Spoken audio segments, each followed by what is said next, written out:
bigla sa office.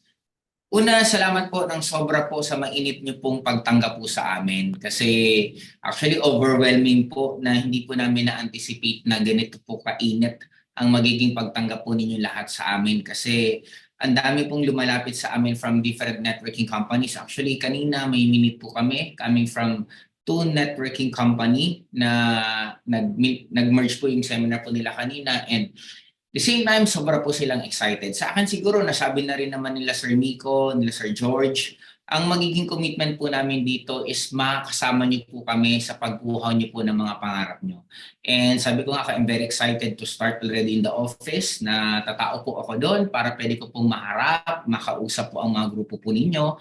Hindi niyo po to gagawin na kayo-kayo lang. Gagawin po natin at i-work out po natin ang pangarap po ninyo na maraming iba't ibang tao ang tutulong sa inyo.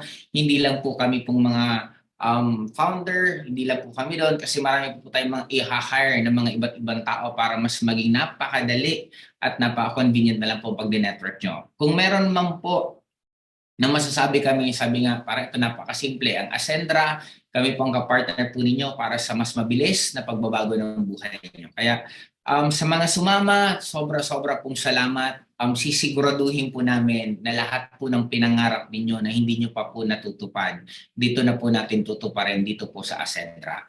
And isipin nyo, first na seminar pa lang po natin right now, umabot na po tayo ng 1,800. This coming June 7, magkakaroon po tayo sa Decagon and sold out na po as much as possible. Ngayon na naman po yung ticket kasi nasa 700 lang po ang capacity, but umabot na po tayo ng almost mag-1,000 plus na po, and meron pa po mga ibang araw kasi lahat po kami nila Sir George ngayon po talaga umaapoy po ang lahat ng cellphones namin sa sobrang daming gustong sumali. May nag-message sa akin dito ngayon apply, sama po ako sa Ascendra. Sabi ko, okay. Sabi ko, may napili ka na ba kung kanino ka mag-join? Sabi niya, gusto ko po sa iyo. O di ba, yung mga ganun-ganun pa. Pero rest assured po, nag-usap din kami nila Sir George na meron lang po talaga kaming limit na account na para po lang sa amin, kasi gusto ko po pagdating po ng oras, hindi nyo po kami maging kakompetisyon.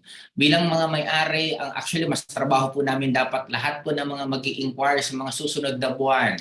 Sa pang third month, pang fourth month, pang fifth month, wala na po kaming kukunin na direct namin, ilalagay na po namin yan lahat sa mga ilalim po ninyo. Kasi sabi nga, kayo yung mga dumapa, kaya magkakaroon po kayo ng napakagagandang mga privileges sa mga unang sumabay po sa amin. Kaya sa atin, gawin lang po natin napakasimple. Lahat ng resulta na nakikita nyo sa networking industry, gawin natin ng mas mabilis. Mas mabilis, mas masaya, and maraming bang pong tumitira sa atin right now, sa lahat po ng kasamahan ko na nandito po ngayon sa Ascendra. Tandaan nyo, ang mga Ascendra, hindi po tayo dapat pumapatol sa mga ganon. Focus lang po tayo sa hataw, focus tayong promoting po natin, i-promote yung company na meron sa atin, yung ganda ng company natin, doon po tayo mag-focus.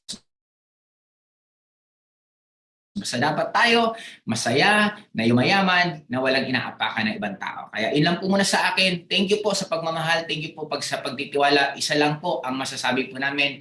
Tulong-tulong po tayo sa pagtupad ng lahat ng pangarap po ninyo. Kaya yun lang po. Thank you.